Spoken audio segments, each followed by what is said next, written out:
Glória a Deus. Todo mundo feliz? Amém. Metade da semana já foi. Agora, como diz o outro, só ladeira abaixo agora. Agora é só alegria, né? Glória a Deus. Eu gostaria de convidar os irmãos a pegar nossa Bíblia.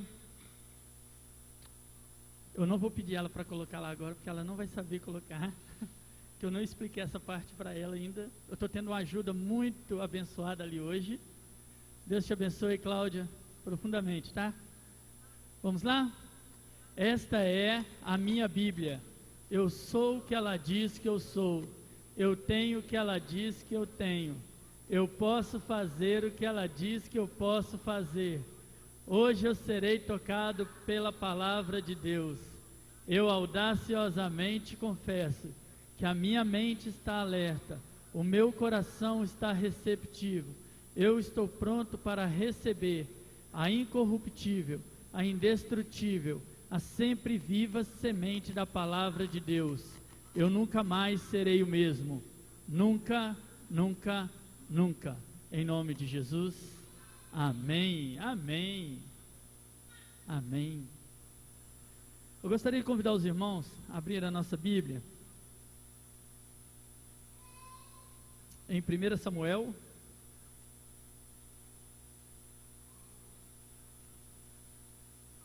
capítulo 17,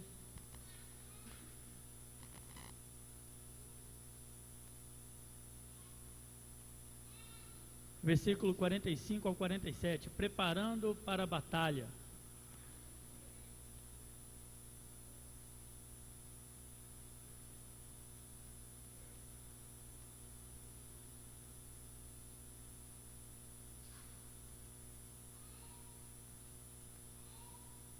É isso aí, filho.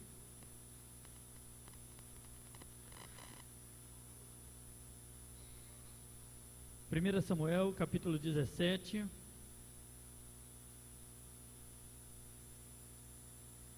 versículo 45 ao 47, diz assim: Davi, porém, disse ao filisteu,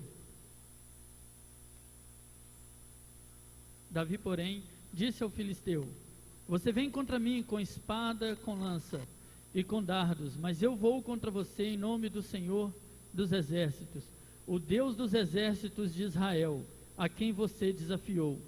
Hoje mesmo o Senhor o entregará nas minhas mãos. Eu o matarei e cortarei a sua cabeça. Hoje mesmo darei os cadáveres do exército filisteus às aves do céu e aos animais selvagens, e toda a terra saberá que há um Deus em Israel. Todos os que estão aqui saberão que não é por espada ou por lança que o Senhor concede a vitória, pois a batalha é do Senhor, e Ele entregará todos vocês em nossas mãos. Glória a Deus. Glória a Deus. Preparando-se para a batalha. Ninguém pode ir para uma batalha sem antes saber o que se vai fazer lá. Podeis assentar, irmãos. Fique à vontade.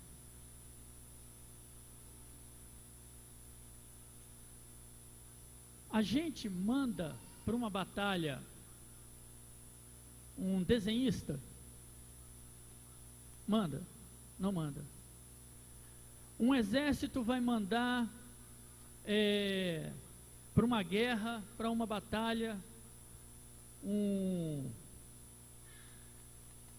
deixa eu ver aqui, uma profissão que não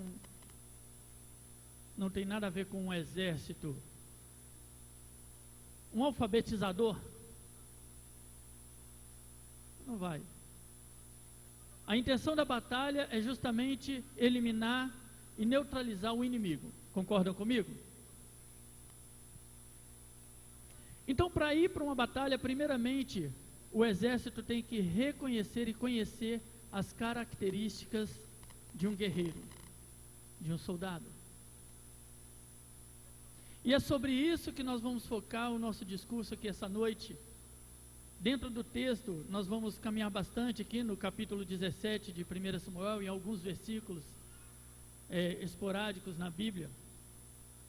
para que nós possamos conhecer as características de um guerreiro. Pode mudar para a próxima, por favor. As características de um guerreiro. A primeira característica de um guerreiro é fiel com as suas obrigações. Vira para o seu irmão e fala assim: olha, para ser um guerreiro, tem que ser fiel com as obrigações. Nós vamos ver isso em 1 Samuel, no capítulo 17, versículo 15. Dando uma pincelada rápida aqui, nós já lemos sobre esse capítulo em outra ocasião, e acredito que todos os irmãos aqui já leu. Se não leu ainda, chega em casa, lê o capítulo 17 todo. Desde quando? Pode começar desde o 16 e vai até o 17, em que os filisteus levam para a batalha contra o povo de Israel um gigante, e fala que um homem teria de lutar contra ele. E durante esse discurso todo que acontece do capítulo 16 ao capítulo 17, fala sobre um povo que cria em Deus, que tinha Deus como Salvador, mas que estava com medo diante de uma situação. Diante de uma adversidade, ele ficou com medo, aquele povo. E precisava de levantar guerreiro, um guerreiro com determinadas características. 1 Samuel, no capítulo 17, versículo 15, diz assim: mas Davi ia ao acampamento de Saul e voltava para apacentar as ovelhas de seu pai em Belém. Tem traduções que falam assim: e todos os dias Davi ia e voltava ao acampamento de Saul e depois apacentava as ovelhas de seu pai em Belém. Ele, em momento algum, ele deixou as suas obrigações de lado. Davi era um camarada que era fiel nas suas obrigações. Será que nós temos sido fiéis com as nossas obrigações? Obrigações como pai, como filho, como líder, como liderado, como anfitrião. Será que nós temos sido fiéis, ou será que estamos agindo relaxadamente com essas obrigações nossas? Nós já lemos em outra ocasião que a Bíblia nos adverte de maldito aquele que faz a obra relaxadamente. Não é verdade? Será que temos sido fiéis com as nossas obrigações? Será que essa característica nós temos? Porque, veja bem, como que um soldado vai para a batalha se ele não é fiel com as suas obrigações? Se ele tem hora para levantar e hora para poder se recolher e ele não obedece essas ordens? A primeira característica é essa, é ser fiel com as obrigações. A próxima característica: obediente e prudente. No versículo 17 ao 20, nós temos uma exposição sobre essa conduta de obediência e prudência de Davi. Lembrando que Davi até então ele não era um soldado, lembrando que Davi era pastor de ovelhas. A Bíblia um pouco antes, no versículo, se eu não me engano,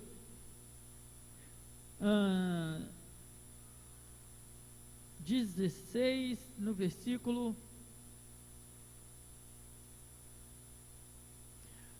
14 fala assim: olha, Davi era o caçula, era o mais novo de 8 filhos de Jessé. E a Bíblia fala que Jessé era, no reinado de Saul, era o homem mais velho daquele povo, naquela ocasião. E Davi era o mais novo dos 8 filhos de Jessé. E ele era obediente. No versículo 17 fala assim: nessa ocasião Jessé disse a seu filho Davi: pegue uma arroba de grãos tostados e 10 pães e leve-os depressa para os seus irmãos no acampamento. Leve também estes 10 queijos ao comandante da unidade. Veja como estão os seus irmãos e traga-me alguma garantia, ou seja, algo que mostre, que prove que eles estão bem. Eles estão com Saul e com todos os homens de Israel no vale de Elá, lutando contra os filisteus. Levantando-se de madrugada, Davi deixou o rebanho com outro pastor. Primeiro ele obedeceu, e depois ele foi prudente. Quantas vezes, eu falo por mim, quantas vezes que nós vamos fazer algo, e às vezes esquecemos que temos que terminar uma coisa para ser feita. Vocês já ouviram a expressão de falar assim, descobrir um santo para cobrir outro? Davi não era assim. Olha o que a palavra diz. Pela manhã, no versículo, deixa eu ver aqui, no versículo 20, levantando-se de madrugada, Davi deixou o rebanho com outro pastor. Tem uma tradução, tem uma outra tradução que fala que deixou com um soldado, com guarda, perdão, com soldado não, com guarda. Ou seja, ele não largou aquela obrigação, ele delegou aquela obrigação e para uma pessoa capacitada, não deixou na mão de qualquer um. Eu quero deixar uma coisa para nós aqui essa noite. Quando deixamos de fazer algo na casa de Deus, pode ter certeza que alguém vai estar fazendo o serviço dela e o de outra pessoa também. Quando nós negligenciamos as nossas obrigações e deveres na casa e na obra do Senhor, pode ter certeza que alguém vai ser sobrecarregado por nossa culpa. Como aqui não tem ninguém desobediente e nem imprudente, isso não vai acontecer aqui. Amém? Amém. Outra característica de um guerreiro, ele é encorajador. 1 Samuel 17, 34 ao 37.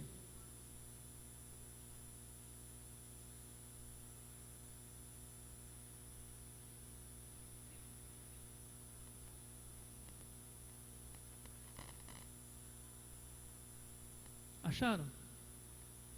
Davi, entretanto, disse a Saul: teu servo toma conta das ovelhas de seu pai. Quando aparece um leão, quando aparece um leão ou um urso e leva uma ovelha do rebanho, eu vou atrás dele, dou-lhe golpes e livro a ovelha de sua boca. Quando ele se vira contra mim, eu o pego pela juba e lhe dou golpes até matá-lo. Teu servo pode matar um leão e um urso. Esse filisteu incircunciso será como um deles, pois desafiou os exércitos do Deus vivo. O Senhor, que me livrou das garras do leão e das garras do urso, me livrará das mãos desse filisteu. Diante disso, disse Saul a Davi: vá e que o Senhor esteja com você. Até esse momento, todos os soldados do exército de Israel estavam tremendo nas bases, estavam com medo. Inclusive, o grande guerreiro, não é o Dailion não, o grande guerreiro de Israel. Tem uma turma nova aí que entendeu. O grande guerreiro de Israel, o rei Saul, que entendia de batalha, mas mesmo assim ele não teve coragem de ir. Mas a partir de uma palavra encorajadora de Davi, gente, vamos parar um pouco e refletir sobre isso. O cara é o rei de Israel. Se ele falasse assim, olha, limpa o banheiro, o cara ia limpar o banheiro. Se ele falasse assim, olha, pula de um pé só naquela fronteira. O cara pulava de um pé só naquela fronteira. Ele tinha moral e autoridade para isso. Concordam? Ele não poderia simplesmente virar e falar assim, olha, olhava lá quem que era o mais bombado, o mais fortão do exército de Israel, e falar, vai lá e mata aquele cara. Se você não matar, se ele não te matar, eu te mato. Se ele te matar, eu te mato 2 vezes. Ele tinha moral para fazer isso, não tinha? Porém, ele tinha medo. Nem ele acreditava no exército. Sabe o que isso me faz pensar? Que quando nós não confiamos naquilo que Deus nos prometeu, dificilmente as pessoas ao nosso redor vão acreditar. Como que nós vamos querer que as pessoas acreditem num Deus que pode todas as coisas, se nós mesmos não acreditarmos? Nós tivemos uma aula, sem ser sábado passado, na outra, porque sábado passado foi recesso lá no Carisma, em que o professor virou e falou assim, olha, por que eu tenho que servir a esse Deus que você serve?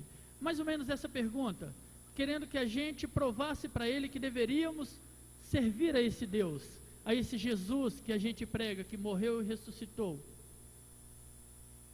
E aí ele contou a história de um rapaz que virou para o chefe, que era bem sucedido, e falou assim, olha, você tem que aceitar a Jesus. Ele falou assim, mas eu não quero aceitar esse Jesus. Mas você tem que aceitar Jesus, porque ele vai mudar a sua vida, ele vai transformar a sua vida vai ser boa, sua vida vai ser melhor. O camarada virou e falou assim, mas para ter essas coisas, eu não preciso de ter Jesus, porque eu já tenho saúde, eu sou bem sucedido como empresário, eu tenho família, eu tenho carro, eu tenho tudo que você está me oferecendo, se eu tiver esse Jesus.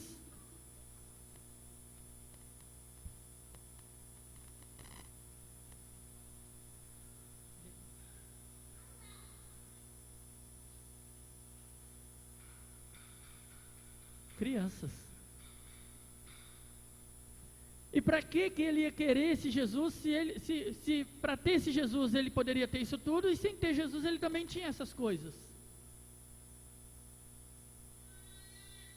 E aí a pessoa começa a pensar, será que eu creio realmente nesse Jesus porque ele me deu essas coisas, ou porque ele me salvou? Se eu perguntar para vocês aqui por que você ama Deus, alguns vão falar porque Ele é lindo, porque Ele é maravilhoso, porque Ele morreu na cruz por mim, sendo que a verdade é a gente só ama Deus porque Deus nos amou primeiro. Não existe outro motivo para amar a Deus. O meu menino, ele tem 4 anos, ele fala, papai, eu te amo, mas porque ele aprendeu ouvindo de mim, da minha esposa, a mãe dele, falar, filho, eu te amo. Porque senão ele não saberia o que é falar, eu te amo para mim. Nós só amamos a Deus porque Deus nos amou primeiro. Então, se cremos de verdade num Deus, se cremos num Deus que cura verdadeiramente, se nós cremos num Deus que provê todas as coisas, se nós cremos num Deus que morreu e nos salvou da condenação do pecado, se cremos realmente, todas as pessoas que estiverem ao nosso redor vão crer também. Porque dentro da palavra nós seremos encorajadores, não seremos covardes. Outra característica, um guerreiro de verdade não se contamina.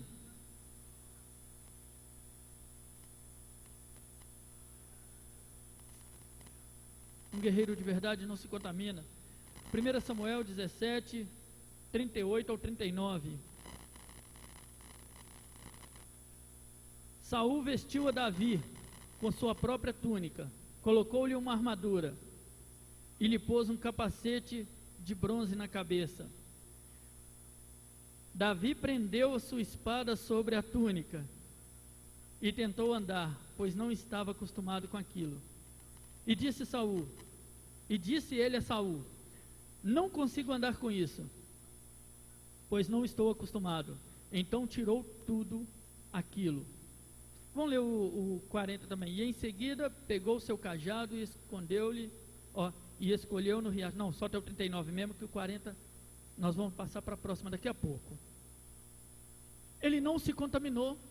Ele não se contamina. Claro que a túnica, a armadura de Saul não era nenhuma contaminação para poder contaminar. Mas é porque o camarada, quando ele tem uma característica de que não se contamina, é justamente que ele não precisa dos artifícios do mundo para poder vencer as suas batalhas.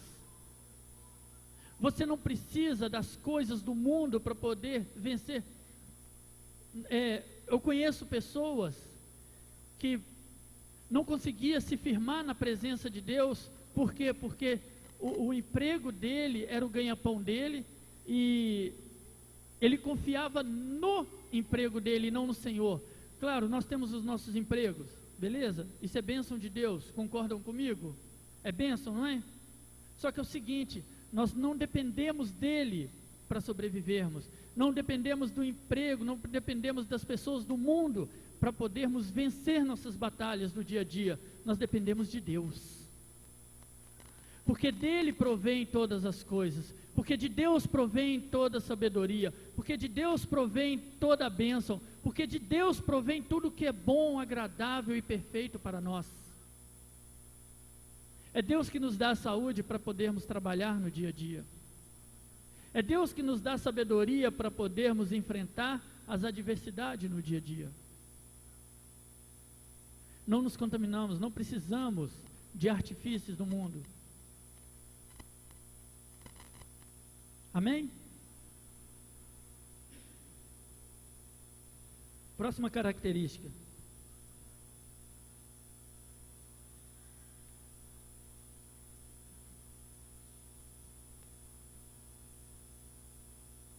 Sabe qual arma ele deve usar.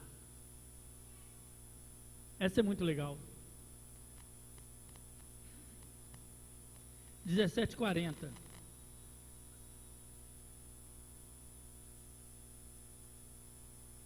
Em seguida pegou o seu cajado, escolheu no riacho 5 pedras lisas, colocou-as na bolsa, isto é, no seu alforje de pastor, e com sua tiradeira na mão, ou funda, aproximou-se do filisteu. Põe o próximo para mim, por favor. Cajado representa autoridade. Pode colocar o próximo. Aí está o exemplo de um cajado de pastor.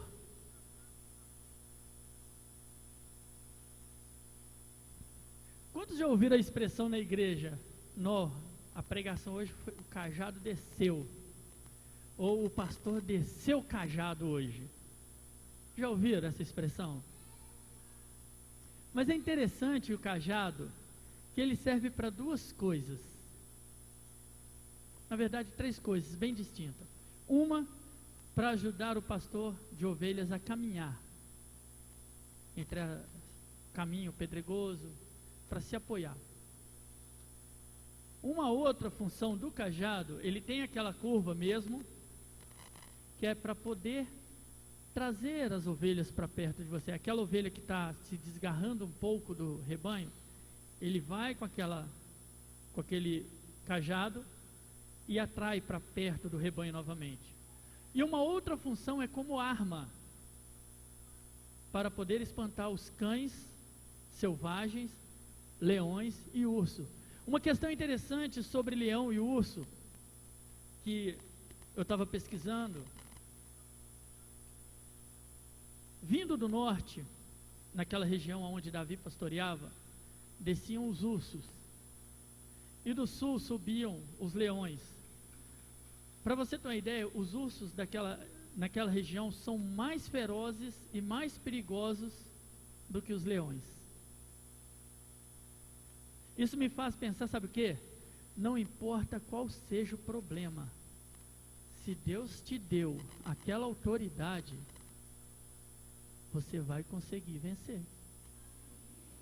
Não importa qual que seja o inimigo que vier enfrentar, seja um leão, um leãozinho, um leão banguela ou um urso, Se Deus te deu aquela autoridade, você vai vencer no nome dele. Amém?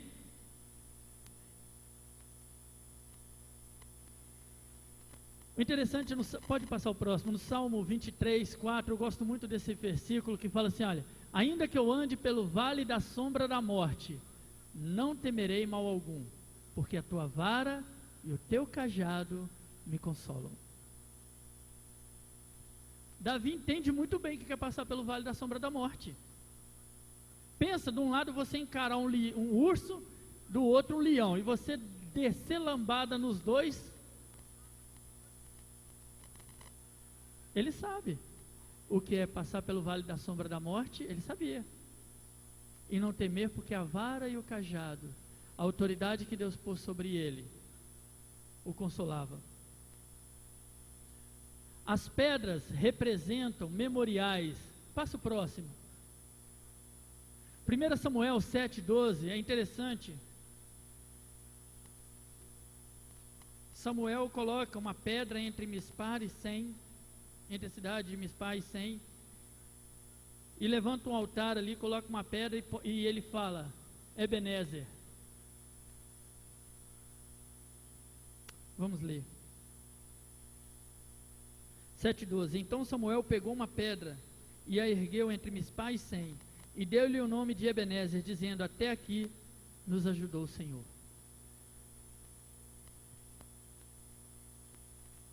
A autoridade que Deus te deu, junto com o memorial que você ergue. E é interessante você erguer memoriais para lembrar as promessas de Deus. Irmãos, se você pegar todas as promessas que Deus fez para Davi, desde o início, primeiro de tudo, Davi, você vai ser rei. Foi a primeira promessa. E Davi pega essas pedras, uma representação. Irmãos, não quer dizer, não é, o Pierre falou que aquelas pedras realmente são, não, é uma conjectura. Mas representando justamente memoriais que nós temos que levantar. Eu quero te fazer um desafio. Eu quero fazer uma pergunta, na verdade, para você. Você tem promessa de Deus para a sua vida? Você tem promessa de Deus para a sua vida? Pergunta para o seu irmão do seu lado. Você tem promessa de Deus para a sua vida? Então responde para ele assim, levante memoriais então. Próximo. O alforje representa o coração ou a memória, a mente. Quem conhece aqui alforje? Quem conhece Bornal? Em Bornal, vocês conhecem Bornal? Vocês conhecem surrão? É uma bolsa que o homem do campo geralmente usa. Uma bolsa, uma pasta de lado, né? Hoje é muito chique, né? Mas o homem do campo e o pastor de ovelhas, ele usava isso para trazer junto de si aquilo que ele precisava para pastorear as ovelhas. No caso, ele pegou algumas pedras e colocou no seu bornal. As pedras representam o quê? Memoriais, não é? Memoriais sobre as promessas de Deus. E colocou junto de você, colocou junto do coração, que diz assim, pode passar, Salmo 119, 11, a tua palavra escondi guardada no meu coração para não pecar contra ti. Aconteça o que acontecer, guarda os memoriais do Senhor dentro da sua mente, dentro do seu coração. Tudo que for bom, tudo que for agradável, tudo que for louvável, tudo que for de dar louvor a Deus, seja isso que ocupe a vossa mente.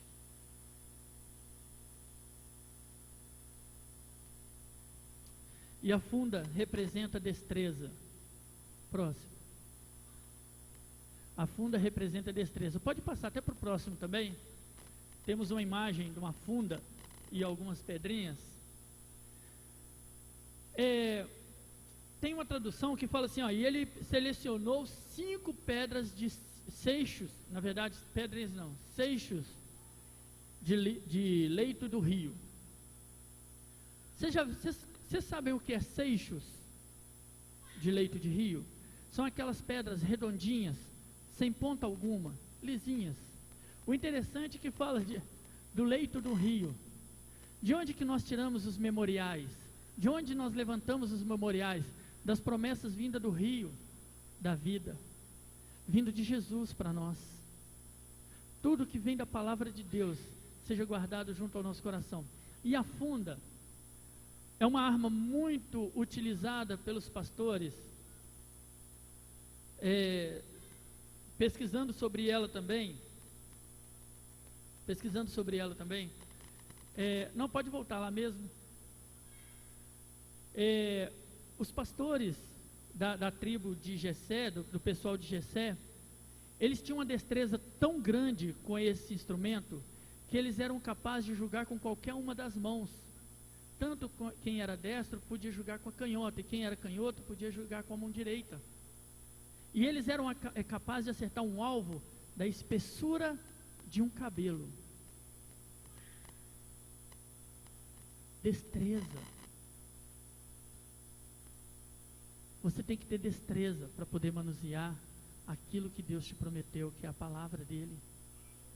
Nós temos que buscar isso, usar armas certas. Um guerreiro sabe, a característica de um guerreiro, uma das características é saber qual arma usar naquele momento. Tem momento que a nossa arma vai ser ficar calado, não vai ser retrucar. Vai ter momento que a nossa arma vai ser bater joelho no chão e orar. Vai ter momento que a nossa arma vai ser dar um ombro amigo para uma pessoa chorar. Temos que usar a arma certa no momento certo. Temos que identificar a arma exata necessária naquele momento. Essa é uma característica. Ele sabe qual arma usar. Próximo. Outra característica, não se deixa abater pelas críticas. 1 Samuel 17, 42 ao 45.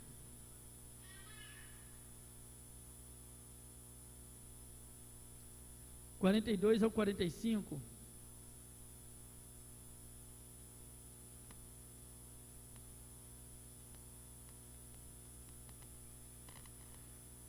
Esse pedaço aqui já é justamente o filisteu zombando, tá? Olhou para Davi com desprezo e viu que era só um rapaz ruivo e de boa aparência, e fez pouco caso dele. Disse ele a Davi: por acaso sou um cão para que você venha contra mim com pedaços de pau? E o filisteu amaldiçoou a Davi, invocando seus deuses, e disse: vem aqui, e darei sua carne às aves do céu e aos animais do campo. Davi, porém, disse ao filisteu: você vem contra mim com espadas e lança e com dardos, mas eu vou contra você em nome do Senhor dos exércitos, Deus dos exércitos de Israel, a quem você desafiou. Ele não se deixa abater pelas críticas. Meu irmão, minha irmã, se vier crítica, primeiro de tudo, fica calado. Vai para um canto orar e fala com Deus. Sabe por quê? Muitas das vezes você vai ser líder e muita gente vai te criticar por isso, pelo seu jeito de falar, pelo seu jeito de agir. Mas se Deus te colocou numa posição, você não tem que se abater. Você tem que ouvir de tudo e reter só o que é bom. Amém? Próximo, por favor. Ele não se acovarda. 17:48. Estamos terminando, viu, gente? Quando o filisteu começou a vir na direção de Davi, este correu para a linha da batalha para enfrentá-lo. O inimigo veio para cima. Gente, o que tem de gente crente que na hora que o inimigo se levanta, vaza na braquiária. Pernas para que te quero. Meu irmão, não tem que correr do inimigo não. A Bíblia nos alerta o seguinte, ela nos adverte, nos manda, resistir o diabo e ele fugirá de vós. Não tem que correr não, é ele que tem que correr. O pastor Kennedy ministrou uma coisa aqui muito louca um dia, que eu não tinha atinado para aquilo. Quando fala que as portas do inferno não prevalecerão contra a sua igreja. Porta fica parado. Quem vai meter o pé na porta é a igreja. Quem vai meter a porta no inferno e saquear o inferno é a igreja. Não vai se acovardar não. Bater o pé, você bate o pé mais forte ainda. Rosnou para você rosna mais forte ainda. Latiu para você, não vai latir não, mas você repreende em nome de Jesus. Não é cachorro. Mas parte para cima. Ele que vai fugir.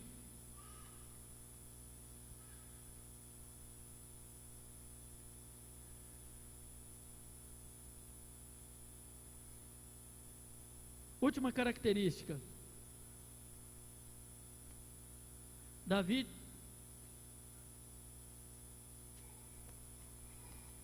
sabe, última característica de um guerreiro, sabe reconhecer a sua origem. 1 Samuel 17:58.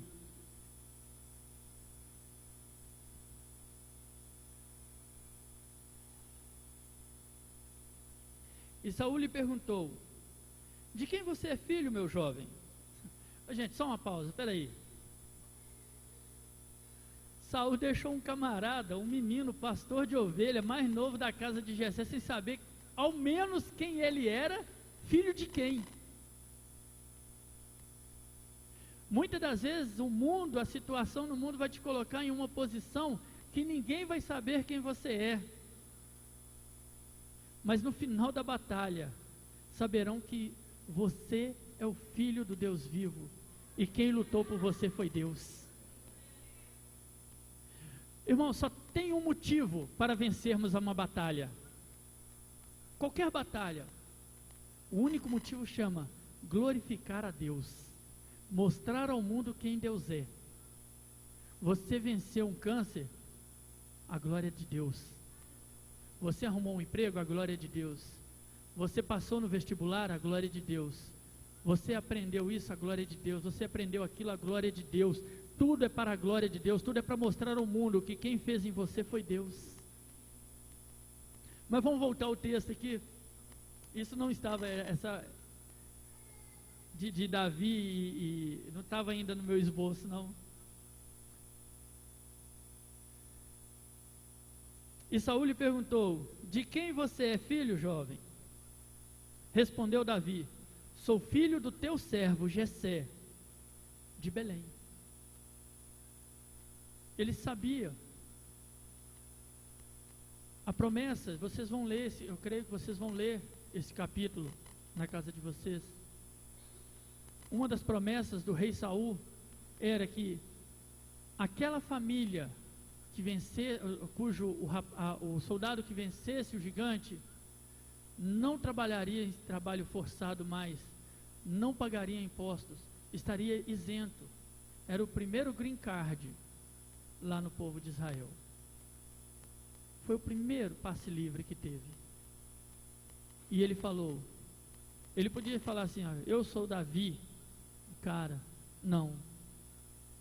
Filho do teu servo Jessé de Belém. E detalhe, hein? De Belém surgiu quem? A raiz de Davi. Glória a Deus. Próximo. Davi era um homem não. Davi era um homem segundo o coração de Deus. É porque você tinha um coração conforme o coração de Deus. Davi era um homem segundo o coração de Deus.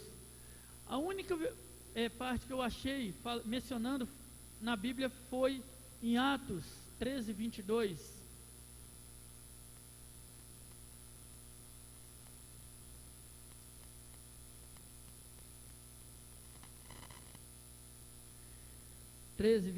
Que fala assim,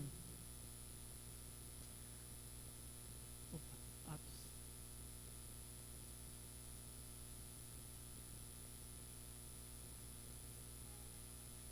Depois de rejeitar Saul, levantou-lhes Davi como rei, sobre quem testemunhou: encontrei Davi, filho de Jessé, homem segundo o meu coração. Ele fará tudo o que for da minha vontade. Davi era um homem segundo o coração de Deus. Próximo. Se Davi era um homem segundo o coração de Deus, hoje temos este Deus dentro do nosso coração. Nós não temos que temer o mal. Nós não temos que temer a adversidade, meus irmãos. Lembra que ele pegou 5 pedrinhas, mas ele usou só uma. Você precisa só de uma promessa de Deus para vencer a batalha. E olha que tem promessa para a sua vida toda e ainda para a eternidade ali na Bíblia. Mas você precisa só de uma, como Davi precisou.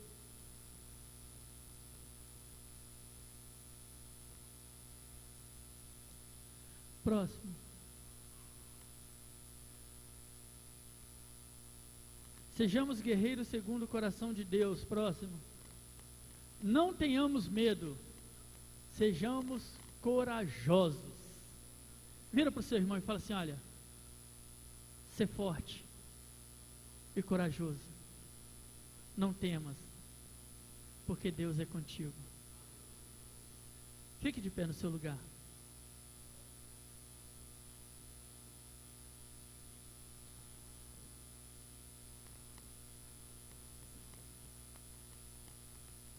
Segunda Crônicas,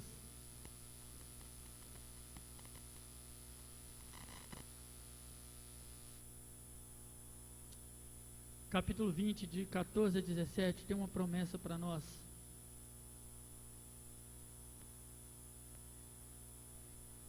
Segunda Crônicas 20.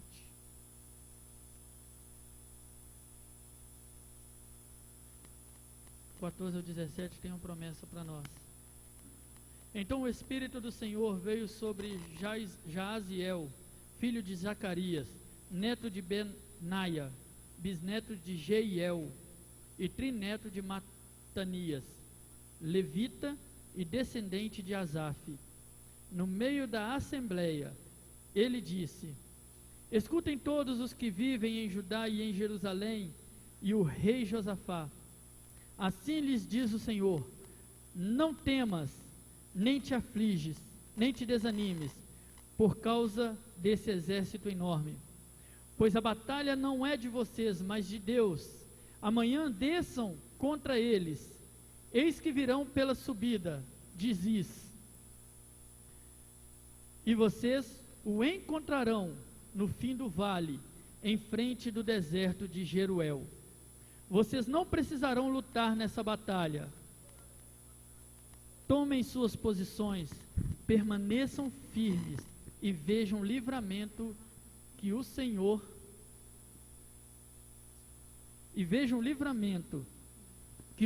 lhes dará, ó Judá, ó Jerusalém. Não temas, nem te desanimes. Saiam para enfrentá-los. Amanhã o Senhor estará com vocês. Vira para o seu irmão: não temas. Fala para o seu irmão assim: sabe aquele problema? Deus está no controle. Sabe aquela batalha? Deus já venceu. Feche seus olhos.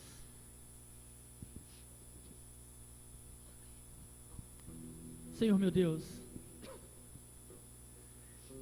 vimos características de um guerreiro num jovem que apacentava ovelhas. Um jovem simples, humilde, mas que o Senhor viu nele